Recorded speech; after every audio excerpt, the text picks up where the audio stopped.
Hello दोस्तों, कैसे हैं आप। आज मैं एक कहानी आप लोगों के लिए लाई हूँ जो बहुत ही इंटरेस्टिंग है और ये कहानी अरेंज मैरिज के ऊपर है।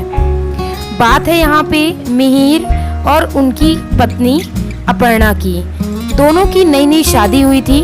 शादी के 3 महीने बाद ही मिहिर अपनी पत्नी को डॉक्टर के पास लेके गया।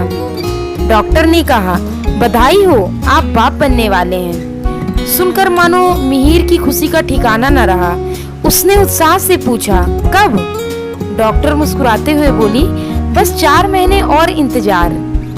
मानो मिहिर की खुशी जाती रही। उसने धीरे से पूछा, अगर हम अभी ना चाहें तो?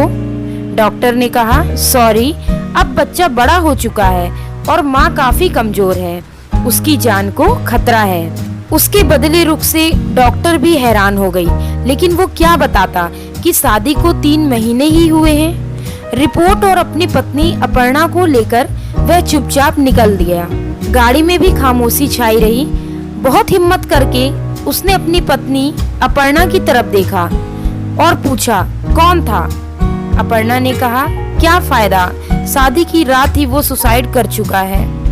थोड़ी देर चुप रहने के बाद धीरे से बोला, दुनिया भर के मेडिकल सॉल्यूशन भी तो होते हैं। अपर्णा ने कहा, उसके विजातीय होने से घर में इतना मवाल बचा था कि अपने शरीर की तरफ मैंने ध्यान ही नहीं दिया। फिर शादी और यहाँ नई बहू की रस्में, सच पूछो तो अपने बारे में सोचने का मौका ही नहीं मिला।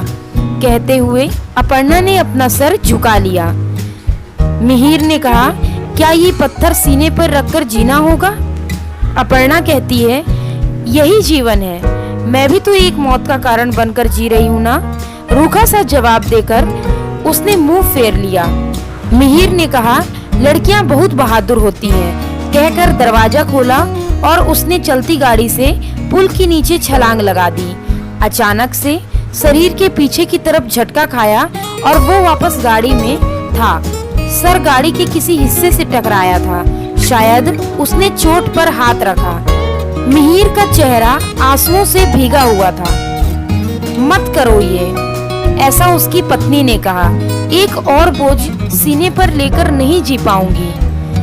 मैं कोई बहादुर नहीं हूँ, बस अंदर पल रहे जीभ के लिए रुक गई और ऐसे मुश्किल वक्त में तुमने मेरा हाथ थामा तो हौसला हुआ कि अब शायद किसी और की मौत का कारण नहीं बनूंगी।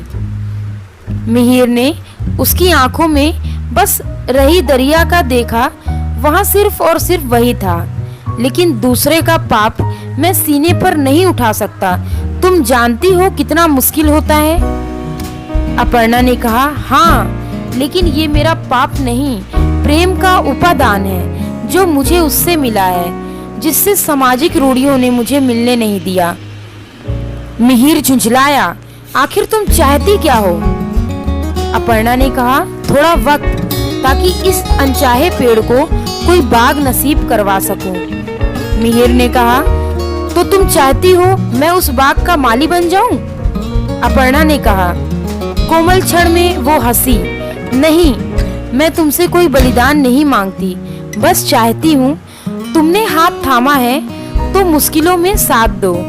मेरा वादा है तुम मुझे भी हमेशा अपने मुश्किलों में साथ पाओगे। कहकर उसने हाथ बढ़ा दिया। गाड़ी के फर्श पर बैठा वो उसका हाथ पकड़कर उठने की कोशिश करने लगा तो उसने झटके से खींचकर उसे सीट पर बिठा दिया।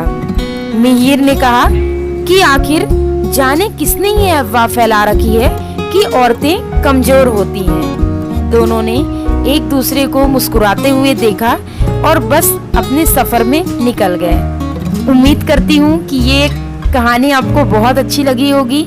आप मुझे कमेंट करके ज़रूर बताएं कि आपको ये कहानी कैसी लगी। और अगर मेरे चैनल पे नए हैं तो प्लीज़ सब्सक्राइब करें, वीडियो को लाइक और शेयर ज़रूर करें। Thanks for watching.